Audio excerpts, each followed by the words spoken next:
ਸਤਿ ਸ੍ਰੀ ਅਕਾਲ। ਤੁਸੀਂ ਲੋਕਰਾਣ ਚੈਨਲ ਪੰਜਾਬੀ ਦੇਖ ਰਹੇ ਹੋ। ਮੈਂ ਤੁਹਾਡੇ ਨਾਲ ਸੁਖਵਿੰਦਰ ਸਿੰਘ। ਸਿੱਧੇ ਸਵਾਲ ਪ੍ਰੋਗਰਾਮ 'ਚ ਅੱਜ ਮੇਰੇ ਨਾਲ ਸਿਆਸੀ ਮਾਹਰ ਡਾਕਟਰ ਪਿਆਰਾ ਲਾਲ ਗਰਗ ਮੌਜੂਦ ਨੇ। ਮਸਲਾ ਹੈ ਕਿ ਖੇਤੀ ਕਾਨੂੰਨ ਕਾਲੇ ਕਿੱਦਾਂ ਨੇ। ਇਹ ਸਵਾਲ ਜਿਹੜਾ ਉਹ ਖੇਤੀ ਮੰਤਰੀ ਨਰਿੰਦਰ ਤੋਮਰ ਪੁੱਛ ਰਹੇ ਨੇ। 11 ਮੀਟਿੰਗਾਂ ਹੋ ਗਈਆਂ। ਬੜੀ ਹੈਰਾਨਗੀ ਦੀ ਗੱਲ ਹੈ। ਅੱਜ ਅਸੀਂ ਡਾਕਟਰ ਸਾਹਿਬ ਤੋਂ ਇਹ ਜਾਣਾਂਗੇ ਕਿ ਖੇਤੀ ਕਾਨੂੰਨ ਕਾਲੇ ਕਿੱਦਾਂ ਨੇ, ਕਿਵੇਂ ਸਰਕਾਰ ਜਿਹੜੀ ਹੈ ਉਹ ਕਿਸਾਨਾਂ ਨੂੰ ਭਰਮਾ ਰਹੀ ਹੈ। ਭਾਵੇਂ ਕਿਸਾਨ ਮਸਲਿਆਂ ਦੇ ਉੱਤੇ ਸਰਕਾਰ ਕਹਿ ਰਹੀ ਹੈ ਕਿ ਕਿਸਾਨ ਭਰਮਾਏ ਗਏ ਨੇ, ਪਰ ਇੱਥੇ ਇਹ ਸਾਫ਼ ਨਜ਼ਰ ਆ ਰਿਹਾ ਕਿ ਕਿਸਾਨਾਂ ਨੂੰ ਭਰਮਾਇਆ ਜਾ ਰਿਹਾ ਤਾਂ ਕਿ ਅੰਦੋਲਨ ਜਿਹੜਾ ਉਹ ਲੰਮਾ ਚੱਲੇ ਤੇ ਸਰਕਾਰ ਦੀ ਹੇਠੀ ਜਿਹੜੀ ਹੈ ਉਹ ਨਾ ਹੋਵੇ।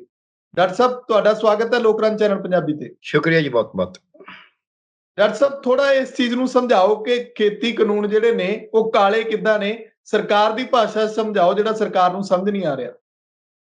ਦੇਖੋ, ਸਰਕਾਰ ਨੂੰ ਜਿਹੜਾ ਸਮਝ ਨਹੀਂ ਨਾ ਆ ਰਿਹਾ, ਪਹਿਲਾਂ ਮੈਂ ਇਹ ਕਹਾਂਗਾ, ਸਾਨੂੰ ਗੁਰੂ ਸਾਹਿਬ ਨੇ ਦੱਸਿਆ ਹੋਇਆ ਹੈ, ਪੰਡਤ ਵਾਚੇ ਪੋਥੀਆਂ ਨਾ ਬੂਝੇ ਵਿਚਾਰ, ਅਨਕੋ ਮੱਤੀ ਦੇ ਚੱਲੇ ਮਾਇਆ ਕਾ ਵਪਾਰ। ਇਹ ਜਿਹੜਾ ਸਾਡਾ ਇਹ ਪੰਡਤ ਬਣਿਆ ਹੋਇਆ ਹੈ ਤੋਮਰ ਜੀ, ਨਰਿੰਦਰ ਤੋਮਰ, ਇਹ ਮਾਇਆ ਦਾ ਵਪਾਰ ਹੈ ਅਸਲ 'ਚ। ਇਸ ਕਰਕੇ ਇਹਨੇ ਵਿਚਾਰ ਤਾਂ ਕਰਨਾ ਨਹੀਂ, ਨਾ ਬੁੱਝਣਾ। ਤਾਂ ਇਹ ਸਾਰੀਆਂ ਕਹਾਣੀਆਂ ਕਰਦਾ ਹੈ। ਪਹਿਲਾਂ ਮੈਂ ਬੈਕਗਰਾਉਂਡ ਤਾਂ ਦੱਸੀ ਹੈ ਵੀ ਪਿਛੋਕੜ ਕੀ, ਵੀ ਕਿਉਂ ਕਰਦਾ ਇਹ ਕਹਾਣੀਆਂ। ਹੁਣ ਆਪਾਂ ਉਹਨੇ ਕਹਾਣੀ ਕੀ ਕਰਦਾ ਜੀ। ਕਹਾਣੀ ਇਹ ਕਰਦੇ ਨੇ ਕਿ ਇਹ ਕਾਨੂੰਨ ਬਿਲਕੁਲ ਠੀਕ ਨੇ। ਕਿਸਾਨ ਜਥੇਬੰਦੀਆਂ ਅੱਜ ਤੱਕ ਇਹਨਾਂ 'ਚ ਕੋਈ ਵੀ ਨੁਕਸ ਨਹੀਂ ਦੱਸ ਸਕੀਆਂ। 11 ਮੀਟਿੰਗਾਂ ਹੋ ਗਈਆਂ, ਉਹ ਕੁਝ ਨਹੀਂ ਸਾਡੇ ਸਾਹਮਣੇ ਪੇਸ਼ ਕਰ ਸਕੀਆਂ ਜੀ। ਹੁਣ ਜਿਹੜਾ ਉਹ ਕਹਿੰਦੇ ਨੇ ਜਿਨ ਮਨ ਹੋਰ ਮੁੱਖ ਹੋਰ ਵਾਲੀ ਗੱਲ ਹੈ। ਬਿਲਕੁਲ। ਤੇ ਤੀਰਥ ਨਾਤੇ ਕਿਹਾ ਸੀਏ ਜੇ ਹਿਰਦੇ ਕੋ ਸਿੱਧੇ ਨਾ ਜਾਹੀ। ਜਦ ਇਹਨਾਂ ਦਾ ਮਨ ਹੀ ਸਾਫ਼ ਨਹੀਂ ਹੈ ਤੇ ਫਿਰ ਇਹ ਗੱਲਾਂ ਕਰਕੇ ਇਸ ਮੰਦਰ ਜੀ ਨੂੰ ਕਹਿੰਦੇ ਨੇ ਪਾਰਲੀਮੈਂਟ, ਲੋਕ ਸਭਾ ਦੇ ਵਿੱਚ ਇਹੋ ਜਿਹੀਆਂ, ਤਾਂ ਮੈਨੂੰ ਆ ਲੱਗਦਾ ਵੀ ਇਹਨਾਂ ਨੂੰ ਖੁਦ ਹੀ ਆਪਣੇ ਆਪ ਦੇ ਉੱਤੇ, ਆਪਣੇ ਬਿਆਨਬਾਜ਼ੀ ਤੇ। ਤੋਮਰ ਸਾਹਿਬ ਨੇ ਇੱਕ ਚਿੱਠੀ ਲਿਖੀ, ਉਹ ਆਪਾਂ ਚਰਚਾ ਵੀ ਕਰੀ ਸੀ ਕਿਸਾਨਾਂ ਨੂੰ। ਉਹਦੇ ਵਿੱਚ ਉਹਨਾਂ ਨੇ ਲਿਖਿਆ ਸੀ ਵੀ ਉਹਨਾਂ ਦਾ ਕਿਸਾਨ ਝੂਠ ਕੀ ਕਹਿੰਦੇ ਨੇ ਤੇ ਸਾਡਾ ਸੱਚ ਕੀ ਹੈ। ਬਿਲਕੁਲ ਬਿਲਕੁਲ ਜੀ। ਉੱਥੇ ਉਹਨਾਂ ਨੇ ਕਾਨੂੰਨ ਦਾ ਤਾਂ ਹਵਾਲਾ ਨਹੀਂ ਦਿੱਤਾ। ਉਹਨਾਂ ਕਿਹਾ ਅਸੀਂ ਆਹ ਕਹਿੰਦੇ, ਉਹੀ ਕਹਿੰਦੇ ਨੇ। ਦੂਜਾ, ਉਹਨਾਂ ਨੇ ਅਖਬਾਰਾਂ 'ਚ ਇਸ਼ਤਿਹਾਰ ਦਿੱਤੇ ਜਿਹੜੇ ਤੱਥਾਂ ਦੇ ਉਲਟ ਸੀਗੇ। ਜੋ ਕਾਨੂੰਨ 'ਚ ਲਿਖਿਆ ਹੋਇਆ ਹੈ, ਜੇ ਤੋਮਰ ਸਾਹਿਬ ਸਿਰਫ ਉਹਨੂੰ ਪੜ੍ਹ ਕੇ, ਜੇ ਉਹਨਾਂ ਦੇ ਮਨ 'ਚ ਕੋਈ ਬੇਈਮਾਨੀ ਨਹੀਂ, ਜੋ ਸੱਚੀ ਮੁੱਚੀ ਲੋਕਾਂ ਨੂੰ ਸੱਚ ਦੱਸਣਾ ਚਾਹੁੰਦੇ ਨੇ, ਫਿਰ ਕਾਨੂੰਨ ਪੜ੍ਹ ਲੈਣ। ਹੁਣ ਆਪਾਂ ਦੇਖਦੇ ਹਾਂ ਵੀ ਕਾਨੂੰਨਾਂ 'ਚ ਕੀ ਗੱਲ ਹੈ। ਪਹਿਲਾ ਕਾਨੂੰਨ ਆਪਾਂ ਲੈ ਲਈਏ ਵੀ ਜ਼ਰੂਰੀ ਵਸਤਾਂ ਦਾ ਜਿਹੜਾ ਕਾਨੂੰਨ ਹੈ, ਉਹਦੇ ਵਿੱਚ ਇਹਨਾਂ ਨੇ ਬਦਲਾਅ ਕੀਤਾ ਹੈ, ਤਰਮੀਮ ਕੀਤੀ ਹੈ ਜੀ। ਇਹ ਤਿੰਨੇ ਕਾਨੂੰਨ ਵੈਸੇ ਜ਼ਰੂਰੀ ਵਸਤਾਂ ਦਾ ਵੀ ਵਿੱਚ ਹੀ ਸ਼ਾਮਲ ਹੈ। ਇਹਨਾਂ ਕਾਨੂੰਨਾਂ ਨੂੰ ਬਣਾਉਣ ਦਾ ਸੰਵਿਧਾਨਕ ਹੱਕ ਹੀ ਨਹੀਂ ਹੈ। ਕੱਲਾ ਇਹੀ ਨਹੀਂ ਕਿ ਸੰਵਿਧਾਨ ਇਹ ਚੁੱਪ ਹੈ, ਸੰਵਿਧਾਨ ਨੇ ਕਿਹਾ ਤੁਸੀਂ ਇਹਨਾਂ ਤੇ ਕਾਨੂੰਨ ਨਹੀਂ ਬਣਾ ਸਕਦੇ। ਤੁਸੀਂ ਦੇਖੋ, ਜੇ ਨਰਿੰਦਰ ਤੋਮਰ ਜੀ ਨੂੰ ਆਪਾਂ ਮੰਨਦੇ ਹਾਂ ਵੀ ਖੇਤੀ ਮੰਤਰੀ ਨੇ, ਪਿਊਸ਼ ਗੋਇਲ ਨੂੰ ਮੰਨਦੇ ਰੇਲਵੇ ਮੰਤਰੀ ਨੇ, ਅਮਿਤ ਸ਼ਾਹ ਜੀ ਨੂੰ ਮੰਨਦੇ ਵੀ ਹੋਮ ਮਿਨਿਸਟਰ ਨੇ, ਤੇ ਮੋਦੀ ਜੀ ਨੂੰ ਮੰਨਦੇ ਪ੍ਰਾਈਮ ਮਿਨਿਸਟਰ ਨੇ। ਉਹ ਕੋਈ ਲੋਕਾਂ ਤੋਂ ਬੜੇ ਮੱਲ ਨਹੀਂ ਹੈਗੇ। ਉਹ ਕੋਈ ਬਹੁਤ ਜ਼ਿਆਦਾ ਪੜ੍ਹੇ ਲਿਖੇ ਦਾ, ਬਹੁਤ ਜ਼ਿਆਦਾ ਗਿਆਨਵਾਨ ਵੀ ਨਹੀਂ ਹੈਗੇ। ਉਹ ਕੋਈ ਇਹ ਵੀ ਨਹੀਂ ਹੈ ਵੀ ਬਹੁਤ ਸੋਹਣੇ ਫੈਸਲੇ ਲੈਣ ਵਾਲੇ ਨੇ। ਉਹ ਕੋਈ ਕਾਨੂੰਨਵਿਦ ਵੀ ਨਹੀਂ ਹੈਗੇ। ਅਸੀਂ ਉਹਨਾਂ ਨੂੰ ਸਿਰਫ ਇਸ ਕਰਕੇ ਮੰਨਦੇ ਹਾਂ ਕਿ ਸਾਡੇ ਸੰਵਿਧਾਨ ਨੇ ਉਹਨਾਂ ਨੂੰ ਉੱਥੇ ਬਿਠਾਇਆ। ਬਿਲਕੁਲ। ਪਰ ਜੇ ਜਿਹੜੇ ਸੰਵਿਧਾਨ ਨੇ ਉਹਨਾਂ ਨੂੰ ਬਿਠਾਇਆ ਹੈ, ਉਹ ਸੰਵਿਧਾਨ 'ਚ ਉਹਨਾਂ ਕੋਲ ਪਾਵਰ ਨਹੀਂ ਹੈ, ਉਹਨਾਂ ਕੋਲ ਸ਼ਕਤੀ ਨਹੀਂ ਹੈ, ਫਿਰ ਕਾਨੂੰਨ ਕਿਵੇਂ ਬਣਾਤੇ? ਇਹਦਾ ਮਤਲਬ ਉਹ ਉੱਥੇ ਬੈਠ ਕੇ ਸੰਵਿਧਾਨ ਦਾ ਨਿਰਾਦਰ ਕਰ ਰਹੇ ਨੇ। ਉਹ ਸੰਵਿਧਾਨਕ ਉਹਦੇ ਤੇ ਬਹਿ ਕੇ ਸੰਵਿਧਾਨ ਦਾ ਨਿਰਾਦਰ ਕਰ ਰਹੇ ਨੇ, ਸੰਵਿਧਾਨ ਦੀਆਂ ਧੱਜੀਆਂ ਉਡਾ ਰਹੇ ਨੇ। ਜਦ ਉਹਨਾਂ ਨੂੰ ਹੱਕ ਹੀ ਨਹੀਂ, ਕਾਨੂੰਨ ਠੀਕ ਗਲਤ ਦੀ ਉਦੋਂ ਅਗਲੀ ਗੱਲ ਹੈ। ਉਹਦੇ ਉੱਤੇ ਨਰਿੰਦਰ ਤੋਮਰ ਜੀ ਦੇਖੋ ਕਿਹੋ ਜਿਹਾ ਬਿਆਨ ਦਿੰਦੇ ਨੇ। ਕਹਿੰਦੇ ਜੀ ਤੁਸੀਂ, ਜੇ ਤੁਹਾਨੂੰ ਇਤਰਾਜ਼ ਹੈ, ਸਾਡੇ ਕੋਲ ਪਾਵਰ ਨਹੀਂ, ਤੁਸੀਂ ਸੁਪਰੀਮ ਕੋਰਟ ਚਲੇ ਜਾਓ। ਮੈਨੂੰ ਕੋਈ ਮਰੀਜ਼ ਆ ਕੇ ਆਖੇ ਕਿ ਜੀ ਤੁਸੀਂ ਗਲਤ ਕਰਕੇ ਆਪਰੇਸ਼ਨ ਮੇਰਾ ਨੁਕਸਾਨ ਕਰਤਾ, ਮੈਂ ਕਿਹਾ ਤੂੰ ਕੋਰਟ ਚਲਾ ਜਾ। ਫਿਰ ਲੋਕ ਕੋਰਟ ਕਿੱਥੇ ਰਹਿਣਗੇ? ਹਾਲੇ ਇਹ ਥੋੜ੍ਹਾ ਹੈ ਉਹਦੇ ਸਵਾਲ ਦਾ ਜਵਾਬ ਦਿਓ, ਤੁਸੀਂ ਬਣਾਏ ਕਿਵੇਂ? ਜਦ ਤੁਹਾਡੇ ਕੋਲ ਅਧਿਕਾਰ ਨਹੀਂ, ਤੁਸੀਂ ਪਹਿਲਾਂ ਇਹ ਤਾਂ ਦੱਸੋ ਵੀ ਆਹ ਅਧਿਕਾਰ ਤੇ ਹੈ ਜੀ ਸਾਡੇ ਕੋਲੇ। ਤੁਸੀਂ ਕਹਿੰਦੇ ਅਧਿਕਾਰ ਹੈ ਨਹੀਂ। ਸੰਵਿਧਾਨ 'ਚ ਲਿਖਿਆ ਸਪਸ਼ਟ ਵੀ ਇਹ ਫਰਾਡ, ਇਹ ਕਾਨੂੰਨ ਸੱਚੀ ਮੁੱਚੀ ਫਰਾਡ ਨੇ। ਬਿਲਕੁਲ, ਇਹ ਸੱਚੀ ਮੁੱਚੀ ਫਰਾਡ ਨੇ। 245 ਧਾਰਾ 'ਚ ਲਿਖਿਆ ਵੀ ਸ਼ੁੱਡ ਨਾਟ ਬੀ ਫਰਾਡ। ਇਹ ਫਰਾਡ ਨੇ ਸੰਵਿਧਾਨ ਦੇ ਉੱਤੇ। ਸੋ ਇਹ ਇੱਕ ਤਾਂ ਨਰਿੰਦਰ ਤੋਮਰ ਜੀ ਇਸ ਤੋਂ ਤਾਂ ਅੱਖਾਂ ਹੀ ਮੀਚ ਗਏ। ਉਹ ਕਹਿੰਦੇ ਆਪਾਂ ਦੱਬ ਲਿਆ, ਆਪਾਂ ਧੱਕੇ ਨਾਲ ਬਣਾਤਾ, ਆਪਾਂ ਨੂੰ ਕੌਣ ਪੁੱਛੂ? ਸੋ ਜਦ ਤੁਸੀਂ ਧੱਕਾ ਕਰਨਾ ਸ਼ੁਰੂ ਕਰਤਾ, ਤੁਸੀਂ ਲੋਕ ਸਭਾ 'ਚ, ਰਾਜ ਸਭਾ 'ਚ ਧੱਕਾ ਕਰਕੇ ਦੱਸੀ ਜਾਂਦੇ ਹੋ, ਤੁਹਾਨੂੰ ਬੋਲਣ 'ਚ ਜਰਾ ਜਿੰਨੀ ਵੀ ਝਿਜਕ ਨਹੀਂ ਹੈ।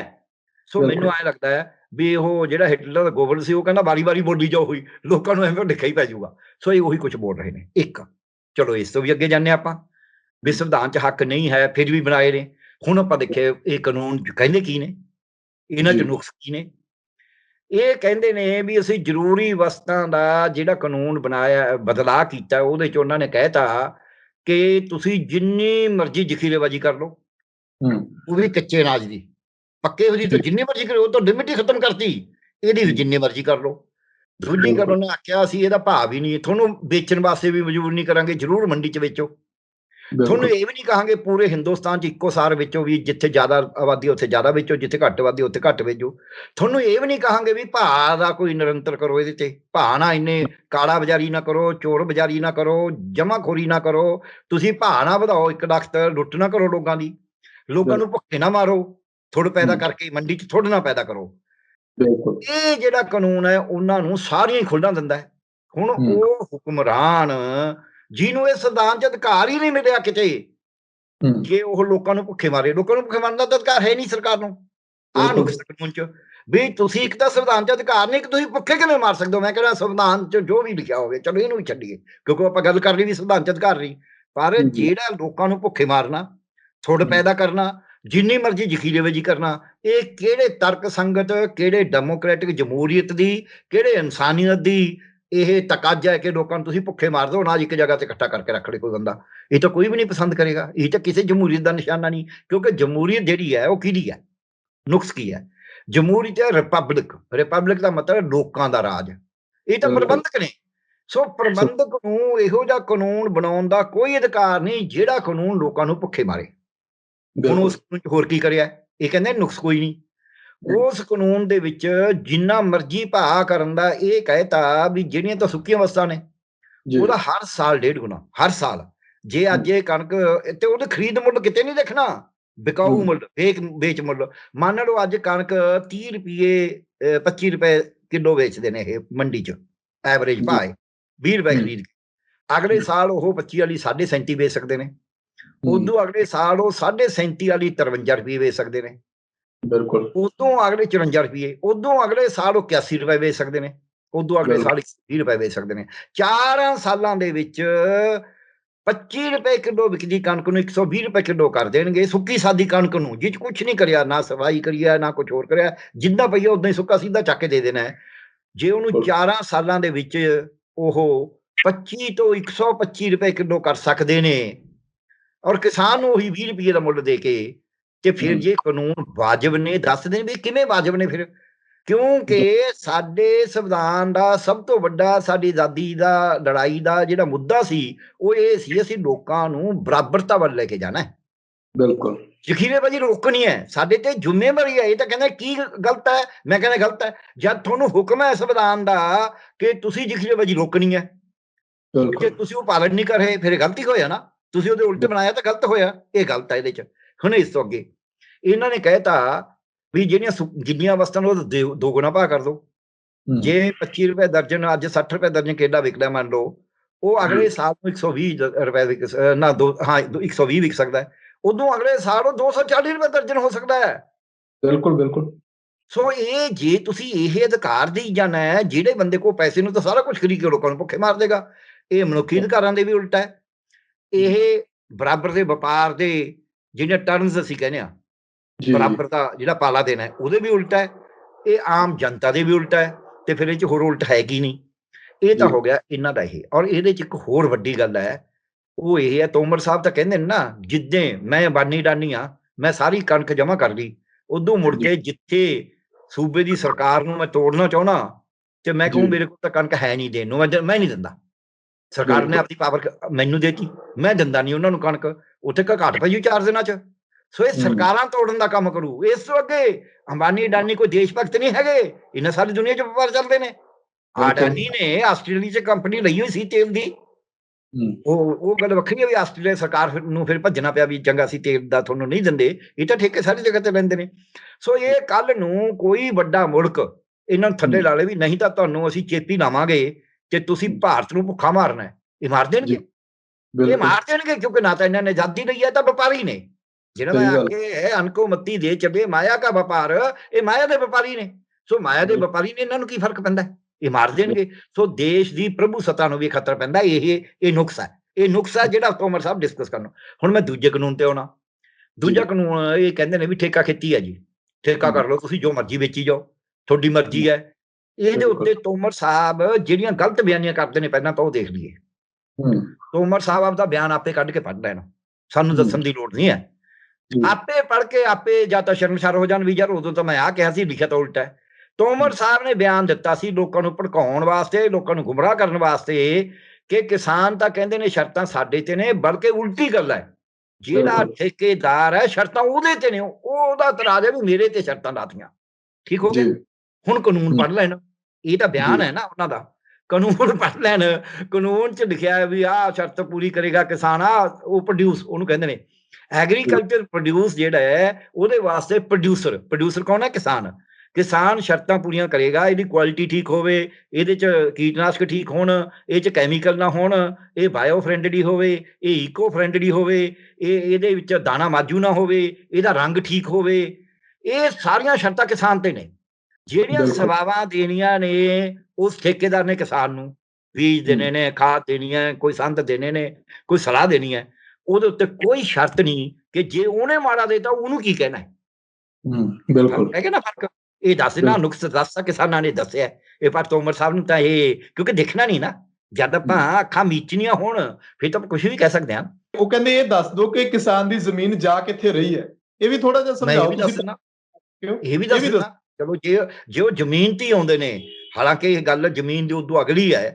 ਪਹਿਲੀ ਗੱਲ, ਕਈ ਵਾਰੀ ਸਾਡੇ ਅਸੀਂ ਪੜ੍ਹਦੇ ਨਹੀਂ ਹੈਗੇ, ਜਿਹੜਾ ਹੈਗਾ ਵਣਜ ਵਪਾਰ ਦਾ ਕਾਨੂੰਨ, ਖੇਤੀ ਜਿਨਸਾਂ ਦੇ ਵਣਜ ਵਪਾਰ ਦਾ ਕਾਨੂੰਨ, ਉਹਦੇ ਵਿੱਚ ਕਿਤੇ ਵੀ ਨਹੀਂ ਲਿਖਿਆ ਵੀ ਜੇ ਕੋਈ ਸ਼ਰਤ ਨਾ ਪੂਰੀ ਹੋਵੇ ਤੇ SDM ਡਿਗਰੀ ਕਰ ਦੇ।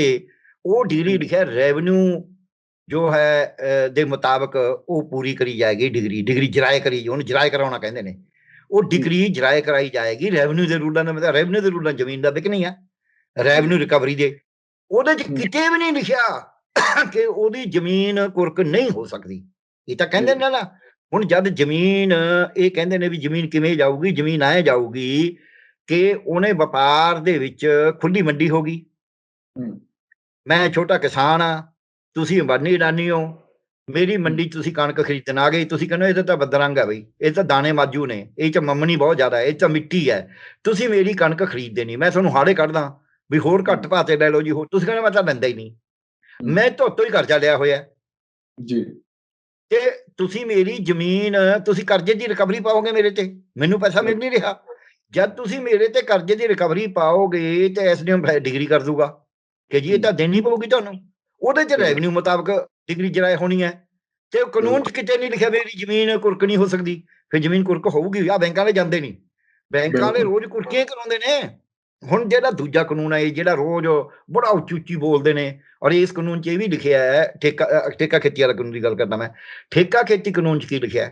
ਠੇਕਾ ਖੇਤੀ ਕਾਨੂੰਨ 'ਚ ਇਹ ਤਾਂ ਲਿਖਿਆ ਹੀ ਹੈ ਵੀ ਇਹ ਰੈਵਨਿਊ ਦੇ ਮੁਤਾਬਕ ਹੀ ਹੋਏਗਾ, ਯਾਨੀ ਕਿ ਇਹ ਕੁਰਕੀ ਹੋ ਸਕਦੀ ਹੈ। ਪਰ ਉਹਦੇ 'ਚ 9 ਧਾਰਾ ਇਹ ਵੀ ਪਾਤੀ ਕਿ ਕਿਸਾਨ ਦੀ ਜ਼ਮੀਨ ਦੀ ਕੁਰਕੀ ਨਹੀਂ ਹੋਏਗੀ। ਇਸ ਇੱਕ ਲਾਈਨ ਨੂੰ ਲੈ ਕੇ ਇਹ ਬਾਰ-ਬਾਰ ਇਹ ਗੱਲਾਂ ਕਰਦੇ ਨੇ ਕਿ ਇਹਨਾਂ ਦਾ ਉਹ ਹੈ ਜੀ ਵੀ ਬੱਗਾ ਬੱਗੀ ਤੀਰਥ ਮੰਝ ਵਸਨ, ਘੁੱਟ-ਘੁੱਟ ਜੀਆਂ ਖਾਵਣੇ। ਇਹ ਘੁੱਟ-ਘੁੱਟ ਜੀਆਂ ਖਾਵਣ ਵਾਲੇ ਨੇ, ਇਹ ਬੱਗੇ ਨੇ, ਤੇ ਇਹ ਉੱਥੇ ਤੀਰਥਾਂ ਤੇ ਵਸ ਕੇ ਵੀ ਝੂਠ ਤੂਫਾਨ ਕਰਦੇ ਨੇ। ਇਹ ਗੱਲ ਮੰਨਣ ਵਾਲੀ ਕਿਵੇਂ? ਉਹਦੇ ਵਿੱਚ ਇੱਕ ਤਾਂ ਧਾਰਾ ਇਹ ਹੈ ਕਿ ਜਿਹੜਾ ਠੇਕੇਦਾਰ ਹੈ ਉਹ ਕਰਜ਼ੇ ਦਾ ਪ੍ਰਬੰਧ ਕਰਾਏਗਾ ਕਰਜ਼ਾ ਸੰਸਥਾਵਾਂ ਤੋਂ। ਜੀ, ਹੁਣ ਕਰਜ਼ਾ ਸੰਸਥਾਵਾਂ ਕੌਣ ਨੇ? ਕੋਆਪਰੇਟਿਵ ਸੁਸਾਇਟੀਆਂ ਨੇ, ਬੈਂਕਾਂ ਨੇ, ਕੋਈ ਹੋਰ ਇਹਨਾਂ ਦੇ ਫੰਡ ਸ਼ੁਰੂ ਕਰੇ ਹੋਏ ਨੇ, ਕਈਆਂ ਨੇ ਵੱਡੇ ਧੰਨਾ ਸੇਠਾਂ ਨੇ, ਹਾਂਜੀ, ਉਹ ਫਲਾਣਾ ਫੰਡ ਜੀ, ਫਲਾਣਾ ਫੰਡ ਜੀ, ਬਿਰਲਾ ਫੰਡ, ਜੇ ਉਹ ਬਹੁਤ ਸਾਰੇ ਨੇ। ਉਹਨਾਂ ਤੋਂ ਮੈਨੂੰ ਕਰਜ਼ਾ ਦਵਾਤਾ। ਜਦ ਮੈਨੂੰ ਉਹ ਕਰਜ਼ਾ ਦਿਵਾਉਣਗੇ, ਉਹ ਕਰਜ਼ੇ 'ਚ ਤਾਂ ਕੋਈ ਸ਼ਰਤ ਹੋਏਗੀ ਨਾ, ਕਿਉਂਕਿ ਕਾਨੂੰਨ 'ਚ ਨਹੀਂ ਕਿਤੇ ਲਿਖਿਆ, ਪਰ ਕਾਨੂੰਨ 'ਚ ਲਿਖਿਆ ਮੈਨੂੰ ਉਹ ਕਰਜ਼ਾ ਦਿਵਾਉਣਗੇ ਤਾਂ ਕਿ ਮੈਂ ਠੇਕਾ ਪੂਰਾ ਕਰ ਸਕਾਂ। ਉਹ ਜਿਹੜਾ ਮੈਂ ਕਰਜ਼ਾ ਲਊਂਗਾ ਜਿਸ ਤੋਂ, ਉਹਨੇ ਤਾਂ ਮੇਰੀ ਜ਼ਮੀਨ ਤੋਂ ਹੁਣ ਜੇ ਕੋਈ ਮਕਾਨ ਲੈਂਦਾ, ਉਹਦਾ ਮਕਾਨ ਬੈਂਕ ਗਹਿਣੇ ਨਹੀਂ ਰੱਖਦੀ, ਕਰਜ਼ਾ ਲੈਂਦਾ। ਜੇ ਕੋਈ ਕਾਰ ਖਰੀਦਦਾ ਹੈ, ਉਹਦਾ ਕਰਜ਼ਾ ਲੈਂਦਾ, ਕਾਰ ਗਹਿਣੇ ਰੱਖੀ ਹੁੰਦੀ ਹੈ ਨਾ, ਹਾਈਪੋਥੀਕੇਟਡ ਕਹਿੰਦੇ ਨੇ, ਉੱਤੇ ਮੋਹਰ ਉਹ ਲਾ ਦਿੰਦੇ ਨੇ ਚੇਤੀ ਜੀ। ਜਿਹੜਾ ਟਰੈਕਟਰ ਖਰੀਦਦਾ ਹੈ, ਉਹਦਾ ਹਾਈਪੋਥੀਕੇਟ ਕਰਿਆ ਹੁੰਦਾ ਨਾ। ਸੋ ਜਿਹੜੀ ਫਾਈਨੈਂਸ਼ੀਅਲ ਵਿੱਤੀ ਸੰਸਥਾ ਮੈਨੂੰ ਕਰਜ਼ਾ ਦੇਏਗੀ, ਉਹ ਠੇਕੇਦਾਰ ਅਵਾਨੀ ਰਾਨੀ ਆ, ਉਹ ਮੈਨੂੰ ਕਰਜ਼ਾ ਦਬਾਏਗਾ। ਉਹ ਵਿੱਤੀ ਸੰਸਥਾ ਤਾਂ ਮੇਰੀ ਕਰਾਈ ਸਕਦੀ ਹੈ ਕੁਰਕੀ, ਇਹ ਤਾਂ ਕੋਈ ਦੋ ਰਾਏ ਹੀ ਨਹੀਂ। ਇਹਨਾਂ ਦਾ ਬੰਦਾ ਇੱਕ ਦਿਨ ਬੋਲ ਰਿਹਾ ਸੀ, ਉਹਨੂੰ ਵਿਚਾਰੇ ਨੂੰ ਇਹੀ ਨਹੀਂ ਪਤਾ ਲੱਗਦਾ ਸੀ ਵੀ ਲਿਖਿਆ ਕੀ ਹੈ। ਜਿਹੜਾ ਬੀਜੇਪੀ ਦਾ, ਕਿਉਂਕਿ ਇਹ ਕਿਹੜਾ ਪੜ੍ਹਦੇ ਨੇ, ਇਹ ਤਾਂ ਭਗਤ ਨੇ, ਉੱਤੋਂ ਥੱਲੇ ਜੋ ਮਰਜ਼ੀ ਕਹਤਾ। ਦੂਜਾ ਉਹਦੇ 'ਚ ਮੈਂ ਇੱਕ ਹੋਰ ਵੀ ਗੱਲ ਕਹਾਂਗਾ ਸੁਖਵਿੰਦਰ ਜੀ, ਜ਼ਮੀਨ ਵਾਲੀ ਗੱਲ ਵਾਕਈ ਸੈਂਟੀਮੈਂਟਲ ਹੈ ਇਹ ਬਹੁਤ ਵੱਡੀ ਗੱਲ ਹੈ।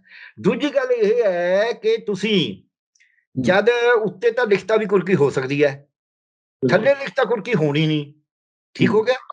ਮੰਨ ਲਿਆ ਮੈਂ ਪੈਸੇ ਦੇਣੇ ਨੇ ਤੁਹਾਡੇ, ਤੁਸੀਂ ਹੋ ਬੰਨੇ ਰਾਨੀ, ਅਦਾਲਤ 'ਚ ਕੇਸ ਚਲਿਆ ਗਿਆ ਐਸਡੀਐਮ ਦੇ, ਐਸਡੀਐਮ ਨੇ ਡਿਗਰੀ ਜਰਾਏ ਕਰਨੀ ਹੈ, ਉਹ ਕਹੂ ਮੈਨੂੰ ਵੀ ਠੀਕ ਹੈ ਤੇਰੀ ਜ਼ਮੀਨ ਨਹੀਂ ਅਸੀਂ ਕੁਰ ਕਰਦੇ, ਇਹ ਦੱਸ ਵੀ ਹੁਣ ਪੈਸੇ ਦੇਣੇ ਕਿਵੇਂ ਨੇ, ਪੈਸੇ ਤਾਂ ਦੇਣੇ ਨਾ। ਫਿਰ ਉਹ ਚੰਗਾ ਜਿਹੜਾ ਟਿਊਬ ਲੱਗੇ ਦੀ ਕੁਰਕੀ ਕਰ ਦਿੰਦੇ ਆ, ਤੇਰੇ ਟਰੈਕਟਰ ਦੀ ਕੁਰਕੀ ਕਰ ਦਿੰਦੇ ਆ, ਜੇ ਕੰਬਾਈਨ ਆ ਉਹਦੀ ਕਰ ਦਿੰਦੇ ਆ, ਤੇਰੇ ਆਹ ਤੇ ਸਮਾਨ ਇੱਥੇ ਰੱਖਿਆ ਇਹਦੀ ਕੁਰਕੀ ਕਰ ਦਿੰਦੇ ਆ। ਜਦ ਖੇਤੀ ਦਾ ਸੰਦ ਸੰਦੇੜੇ ਦੀ ਕੁਰਕੀ ਹੋ ਗਈ ਤੇ ਫਿਰ ਜ਼ਮੀਨ ਬਚੂ ਕਿਵੇਂ? ਸਹੀ ਗੱਲ ਹੈ। ਇਹ ਗੱਲ ਆ ਗਈ, ਮੈਨੂੰ ਨੱਥਾ ਕਰਤਾ ਨਾ, ਫਿਰ ਮੈਂ ਮਜਬੂਰੀ 'ਚ ਵੇਚਾਂਗਾ। ਦੂਜਾ ਕੀ ਕਰਤਾ, ਦੂਜਾ ਇਹ ਕਰਤਾ ਜਦ ਮੇਰੀ ਫਸਲ ਖਰੀਦਣ ਤੇ ਉੱਤੇ ਉਹਦੀ ਮਨਮਾਨੀ ਹੋ ਗਈ, ਕੁਆਲਿਟੀ ਤੈਅ ਕਰਨ ਦੀ ਉਹਦੀ ਮਨਮਾਨੀ ਹੋ ਗਈ, ਮੈਨੂੰ ਹਰ ਵਾਰੀ ਬਦੀਨ ਕਰੇਗਾ, ਜਿਹਦਾ ਨਤੀਜਾ ਆਖਰਕਾਰ ਨਿਕਲੇਗਾ ਉਹ ਮੈਨੂੰ ਕਹੇ ਜਾਂ ਨਾ ਕਹੇ ਮੇਰੀ ਜ਼ਮੀਨ ਉਹਦੇ ਕੋਲ ਜਾਣੀ ਹੈ, ਮੈਨੂੰ ਵੇਚਣਾ ਪਏਗਾ। ਹੁਣ ਇਹ ਤਾਂ ਹੋ ਗਿਆ ਨਾ ਪ੍ਰੈਕਟੀਕਲ ਜੇ ਹੋਏਗਾ। ਅਸਲ ਇਹਨਾਂ ਦਾ ਏਮ ਕੀ ਹੈ, ਇਹਨਾਂ ਦਾ ਨਿਸ਼ਾਨਾ ਕੀ ਹੈ, ਇਹਨਾਂ ਦੇ ਅਰਥ ਸ਼ਾਸਤਰੀ ਕੀ ਲਿਖਦੇ ਨੇ, ਇਹਨਾਂ ਦਾ ਨੀਤੀ ਉਦਯੋਗ ਕੀ ਲਿਖਦਾ ਹੈ, ਤੋਮਰ ਸਾਹਿਬ ਉਹਨੂੰ ਪੜ੍ਹ ਲੈਣ ਨਾ।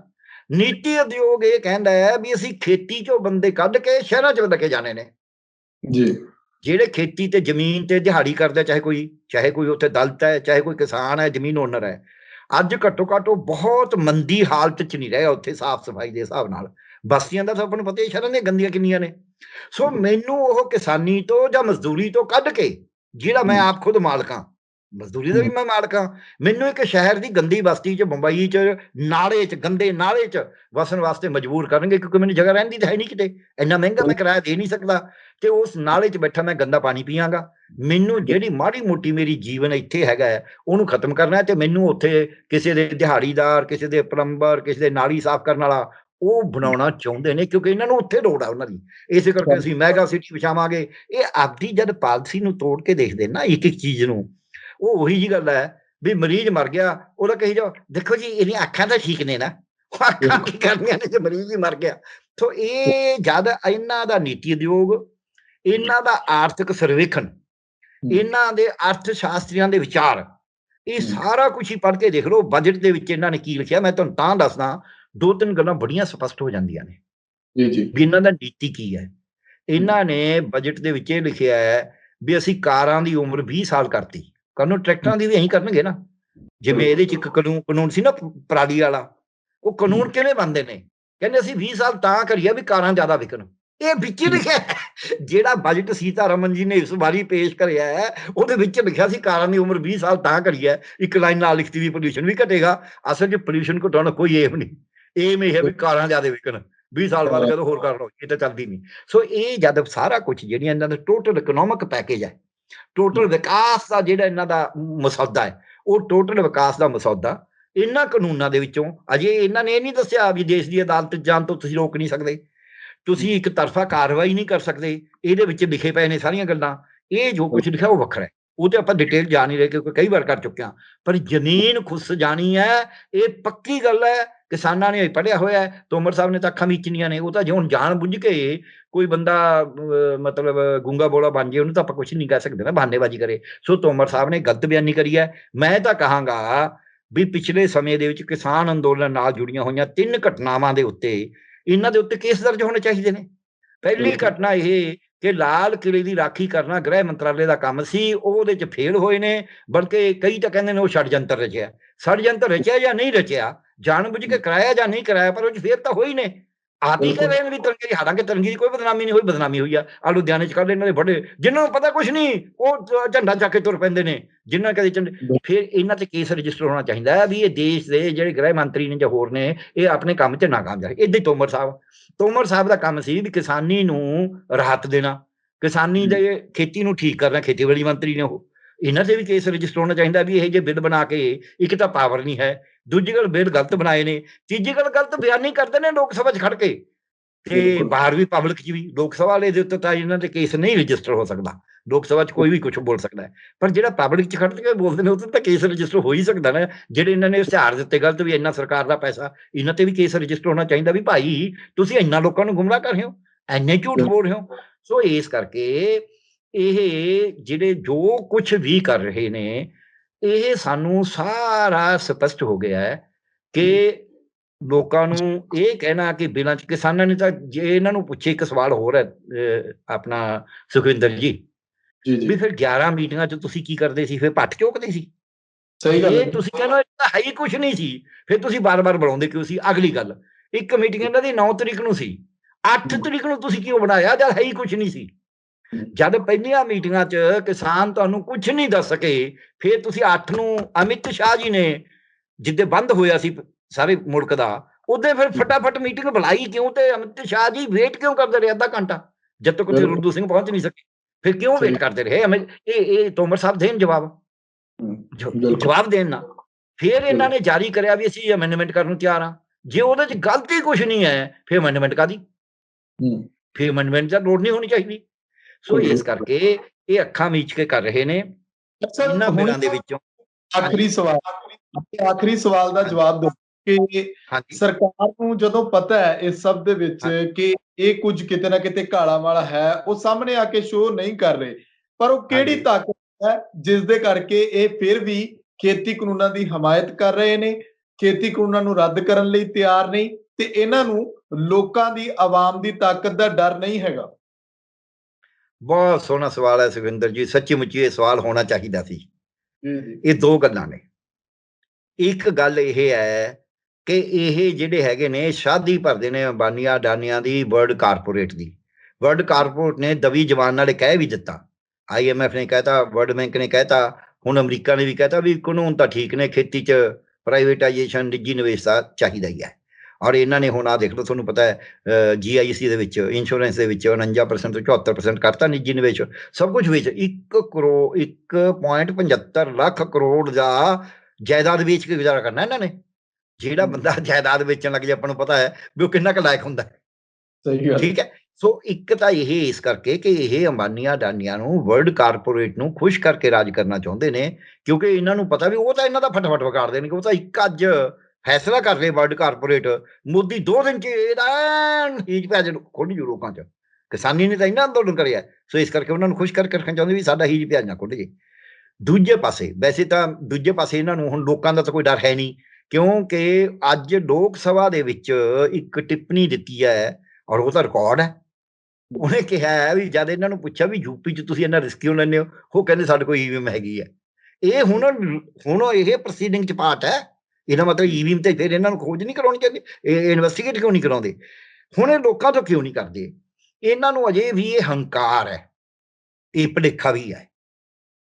ਇਹ ਭੁਲੇਖਾ ਇਹ ਹੈ ਕਿ ਅਸੀਂ ਜਿਹੜੇ ਇਹ ਲੋਕ ਇਕੱਠੇ ਹੋ ਗਏ, ਕਿਸਾਨ, ਮਜ਼ਦੂਰ, ਵਪਾਰੀ, ਆੜ੍ਹਤੀਏ, ਚੱਕੀ ਵਾਲੇ, ਸੈਲਰ ਵਾਲੇ, ਮੁਨੀਮ, ਪੱਲੇਦਾਰ ਤੇ ਕਾਮੇ, ਔਰਤਾਂ, ਮਰਦ, ਬਜ਼ੁਰਗ, ਨੌਜਵਾਨ ਤੇ ਬੱਚੇ, ਤੇ ਇਹ ਹਿੰਦੂ, ਸਿੱਖ, ਮੁਸਲਮਾਨ, ਈਸਾਈ, ਪੰਜਾਬੀ, ਮਰਾਠੀ, ਬੰਗਾਲੀ, ਬਿਹਾਰੀ, ਹਾਂਜੀ, UP ਵਾਲੇ ਤੇ ਹਰਿਆਣੇ ਵਾਲੇ, ਇਹ ਬੋਲੀਆਂ ਦਾ ਪਾਸਾ ਛੱਡ ਕੇ ਇੱਕ ਇਸ਼ੂ ਦੇ ਉੱਤੇ ਵੀ ਖੇਤੀ ਕਾਨੂੰਨ, ਕਾਲੇ ਕਾਨੂੰਨ ਨੇ, ਇਹਨਾਂ ਨੂੰ ਆਪਾਂ ਵਾਪਸ ਕਰਾਉਣਾ ਤੇ ਇਕੱਠੇ ਹੋ ਗਏ। ਉਹ ਇਹਨਾਂ ਨੂੰ ਗੀਤ ਵੀ ਚੰਗੇ ਗਾਉਣ ਲੱਗੇ। ਹੋਰ ਇਹਨਾਂ ਨੂੰ ਉਹਦੀ ਵੀ ਚਿੰਤਾ ਹੈ ਵੀ ਜੇ ਇਹ ਸੱਚੀ ਮੁੱਚੀ ਅਸੀਂ ਮੰਨ ਲਿਆ, ਫਿਰ ਤਾਂ ਇਹ ਤਾਕਤ ਉੱਭਰ ਆਊਗੀ ਸਾਹਮਣੇ, ਔਰ ਇਹ ਤਾਕਤ ਮੁਲਕ ਦੇ ਵਿੱਚ ਬਦਲਾਅ ਕਰ ਦੇਗੀ। ਉਹਦੇ ਨਾਲ ਤਾਂ ਇਹਨਾਂ ਦੇ ਜਿਹੜੇ ਨੀਤੀਆਂ ਨੇ ਸਭ ਕੁਝ ਵੇਚਣ ਦੀਆਂ, ਉਹ ਚੱਲਣੀਆਂ ਨਹੀਂ। ਇਸ ਕਰਕੇ ਇਸ ਤਾਕਤ ਨੂੰ ਤੋੜਿਆ ਜਾਵੇ, ਪਾੜਿਆ ਜਾਵੇ, ਆਪਦੇ ਏਜੰਟ ਵਾੜ ਕੇ ਗਰਮ ਨਾਅਰੇ ਦਵਾਏ ਜਾਣ। ਉਹ ਰੋਜ਼ ਦੇ ਰਹੇ ਨੇ। ਹਾਲਾਂਕਿ ਕਹਿੰਦੇ ਨੇ ਸੱਜਣ ਸਹੀ ਨਾਲ ਮੈਂ ਚੱਲਦਿਆਂ ਨਾਲ ਚਲਨ, ਜਿੱਥੇ ਲੇਖਾ ਮੰਗੀਏ ਤਿੱਥੇ ਖੜੇ ਦਸਨ। ਹੁਣ ਜਿਹੜੇ ਨੌਜਵਾਨ ਲੜਕੇ ਗੁੰਮਰਾਹ ਹੋਏ ਵਿਚਾਰੇ ਦਾਲ ਕਿਲੇ 'ਚ ਫਸ ਗਏ, ਕਈਆਂ ਦਾ ਪਤਾ ਨਹੀਂ ਲੱਗ ਰਿਹਾ ਕਿੱਥੇ ਨੇ, ਕਈਆਂ ਤੇ ਕੇਸ ਬਣੇ ਪਏ ਨੇ, ਉਹਨਾਂ ਦੇ ਨਾਲ ਤਾਂ ਫਿਰ ਉਹ ਖੜੇ ਨਹੀਂ ਜਿਹੜੇ ਉਹਨਾਂ ਨੂੰ ਲੈ ਕੇ ਗਏ ਸੀ। ਉਹ ਤਾਂ ਨਹੀਂ ਨਾ ਖੜੇ, ਉਹ ਤਾਂ ਭੱਜ ਗਏ। ਸੋ ਜਿਹੜੇ ਉਹ ਭੱਜ, ਉਹਨਾਂ ਨੂੰ ਕਹਿੰਦਾ ਵੀ ਕੋਈ ਕੁਛ ਨਹੀਂ। ਇੱਕ ਤੁਹਾਡੇ ਪੱਤਰਕਾਰ ਨੂੰ ਤਾਂ ਫੜ ਲੈਂਦੇ ਨੇ, ਇੱਕ ਪੱਤਰਕਾਰ ਨੂੰ ਫੜ ਕੇ 3 ਦਿਨ ਅੰਦਰ ਰੱਖਦੇ ਨੇ, ਉਹਦੀ ਜ਼ਮਾਨਤ ਮਸਾਂ ਹੁੰਦੀ ਹੈ, ਤੇ ਉਹਦੇ ਉਲਟ ਜਿਨ੍ਹਾਂ ਨੇ ਉੱਥੇ ਜੋ ਵੀ ਜਿਹਨੂੰ ਇਹ ਬੇਹਰਮਤੀ ਕਹਿੰਦੇ ਨੇ, ਹਾਲਾਂਕਿ ਮੈਨੂੰ ਕੋਈ ਏਡੀ ਵੱਡੀ ਗੱਲ ਨਹੀਂ ਲੱਗਦੀ, ਉਹ ਜਿਹਨੂੰ ਇਹ ਬੇਹਰਮਤੀ ਕਹਿੰਦੇ ਨੇ, ਐਡਾ ਵੱਡਾ ਪ੍ਰਚਾਰ ਕਰਦੇ ਨੇ ਥਾਂ ਥਾਂ, ਉਹਨਾਂ ਨੂੰ ਤਾਂ ਕੁਛ ਨਹੀਂ ਕਹਿ ਰਹੇ। ਉਹ ਤਾਂ ਉੱਥੇ ਬੈਠੇ ਕਹੀ ਜਾਂਦੇ, ਰੋਜ਼ ਵੀਡੀਓ ਪਾ ਰਹੇ ਨੇ ਵੀ ਮੈਂ ਤਾਂ ਇੱਥੇ ਬੈਠਾ, ਮੈਂ ਤਾਂ ਇੱਥੇ ਬੈਠਾ, ਉਹਨੂੰ ਕੁਛ ਨਹੀਂ ਕਹਿ ਰਹੇ, ਕਿਉਂਕਿ ਇਹਨਾਂ ਦਾ ਆਪਣਾ ਹੈ ਨਾ। ਜੇ ਗਦੀ ਮਾਰੀ ਸਾਡੇ ਆਨੰਦ ਗੋਪ ਤਾਂ ਗਦੀ ਮਾਰੀ ਦਾ ਨਹੀਂ ਕੋਈ ਦੋਸ਼, ਮੈਂ ਕਈ ਵਾਰੀ ਕਹਿ ਚੁੱਕਿਆ। ਇਹਨਾਂ ਦਾ ਇਹ ਹਾਲ ਇਹ ਹੋ ਗਿਆ, ਰਾਜੇ ਸੀ ਮੁਕੱਦਮ ਕੁੱਤੇ, ਜਾਏ ਜਗਾਇਨ ਬੈਠੇ ਸੁੱਤੇ। ਜਦ ਵੱਡੀ ਲੈ ਕੇ ਹੱਕ ਗਵਾਏ, ਜਿਹੜਾ ਵੱਡੀ ਲੈ ਕੇ ਹੱਕ ਗਵਾਉਣ ਲੱਗ ਜੇ ਹੁਕਮਰਾਨ, ਉਹ ਹੁਕਮਰਾਨ ਇਨਸਾਫ ਨਹੀਂ ਕਰ ਸਕਦਾ। ਸੋ ਇੱਥੇ ਤਾਂ ਕਲ ਕਾਤੀ ਰਾਜੇ ਕਸਾਈ, ਧਰਮ ਪੰਖ ਕਰ ਉੱਡ ਰਿਹਾ, ਕੂੜ ਅਮਾਵਸ ਸੱਚ ਚੰਦਰਮਾ ਦੀ ਸੈਨਾ ਹੀ ਕਹਿ ਚੜਿਆ। ਸੋ ਇਹ ਕਲ ਕਾਤੀ ਦੇ ਵਿੱਚ ਰਾਜੇ ਕਸਾਈ ਨੇ, ਇਹ ਕਸਾਈ ਰਾਜੇ, ਮੈਂ ਕਹਿਣ ਨੂੰ ਚਾਹਾਂ ਇਹ ਕਸਾਈ ਰਾਜੇ, ਮੇਰੇ ਗੁਰੂ ਨੇ ਕਿਹਾ ਮੈਨੂੰ, ਮੈਂ ਕੋਈ ਆਪੇ ਥੋੜ੍ਹਾ ਕਹਿ ਰਿਹਾ। ਇਹ ਕਸਾਈ ਰਾਜੇ ਜੋ ਤੁਸੀਂ ਸਵਾਲ ਕਰਿਆ ਹੈ, ਉਹ ਦੂਜੇ ਦੇ ਨਾਲ ਨੇ, ਇਹ ਮਲਕ ਭਾਗੋਂ ਦੇ ਨਾਲ ਨੇ, ਭਾਈ ਲਾਲੋਂ ਦੇ ਉਲਟ ਕਰਦੇ ਨੇ ਕਿ ਇਹਨਾਂ ਨੂੰ ਇਹ ਭੁਲੇਖਾ ਹੈ ਵੀ ਜੇ ਇਹਨਾਂ ਨੂੰ ਵੰਡ ਕੇ ਜੇ ਇਕੱਠੇ ਹੋ ਗਏ ਸਾਡਾ ਤਖਤਾ ਉਲਟਾਉਣਗੇ, ਤੇ ਉਹ ਤਖਤੇ ਤੋਂ ਡਰਦੇ ਇਹਨਾਂ ਨੂੰ ਵੰਡ ਕਰਨ ਦੇ ਵਿੱਚ ਤੁਰੇ ਹੋਏ ਨੇ। ਇਸ ਕਰਕੇ ਇਹ ਅਜੇ ਨਹੀਂ ਮੰਨ ਰਹੇ। ਜੀ ਡਾਕਟਰ ਸਾਹਿਬ, ਬਹੁਤ ਬਹੁਤ ਧੰਨਵਾਦ ਸਾਨੂੰ ਸਮਾਂ ਦੇਣ ਲਈ। ਸ਼ੁਕਰੀਆ ਜੀ, ਬਹੁਤ ਬਹੁਤ। ਉਹ ਸਾਡੇ ਨਾਲ ਮੌਜੂਦ ਸਨ ਸਿਆਸੀ ਮਾਹਰ ਡਾਕਟਰ ਪਿਆਰਾ ਲਾਲ ਗਰਗ। ਜਿਸ ਤਰੀਕੇ ਦੇ ਨਾਲ ਸਰਕਾਰ ਨੇ ਜਵਾਬ ਮੰਗਿਆ ਸੀ, ਤੋਮਰ ਸਾਹਿਬ ਸੰਸਦ ਦੇ ਵਿੱਚ ਉੱਠ ਕੇ ਕਹਿੰਦੇ ਨੇ ਕਿ ਖੇਤੀ ਕਾਨੂੰਨਾਂ ਦੇ ਵਿੱਚ ਕਾਲਾ ਕੀ ਹੈ। ਸ਼ਾਇਦ ਸਰਕਾਰ ਨੂੰ ਇਹ ਸਮਝ ਆ ਗਿਆ ਹੋਣਾ, ਲੋਕਾਂ ਨੂੰ ਵੀ ਸਮਝ ਆ ਗਿਆ ਹੋਣਾ। ਸਰਕਾਰ ਦੇ ਅੰਦਰ ਡਰ ਤਾਂ ਹੈ, ਪਰ ਉਸ ਡਰ ਨੂੰ ਬਾਹਰ ਸ਼ੋਅ ਨਹੀਂ ਕੀਤਾ ਜਾ ਰਿਹਾ, ਕਿਉਂਕਿ ਉਸ ਦੇ ਨਾਲ ਕਿਤੇ ਨਾ ਕਿਤੇ, ਜਿਵੇਂ ਡਾਕਟਰ ਸਾਹਿਬ ਨੇ ਕਿਹਾ, ਕਿ ਇੱਕ ਤਾਕਤ ਜਿਹੜੀ ਹੈ ਲੋਕਾਂ ਦੀ, ਉਹ ਹੋਰ ਉੱਭਰ ਕੇ ਸਾਹਮਣੇ ਆਏਗੀ, ਜਿਸ ਦੇ ਨਾਲ ਕਿਤੇ ਨਾ ਕਿਤੇ ਖਾਮਿਆਜ਼ਾ ਆਉਣ ਵਾਲੇ ਸਮੇਂ 'ਚ ਭੁਗਤਣਾ ਪੈ ਸਕਦਾ ਹੈ। ਮੈਨੂੰ ਇਜਾਜ਼ਤ ਦਿਓ, ਆਪਣੇ ਵਿਚਾਰ ਕਮੈਂਟ ਜ਼ਰੂਰ ਕਰਿਓ। ਲੋਕਰਾਜ ਚੈਨਲ ਪੰਜਾਬੀ ਨੂੰ ਸਬਸਕ੍ਰਾਈਬ ਕਰੋ। ਧੰਨਵਾਦ।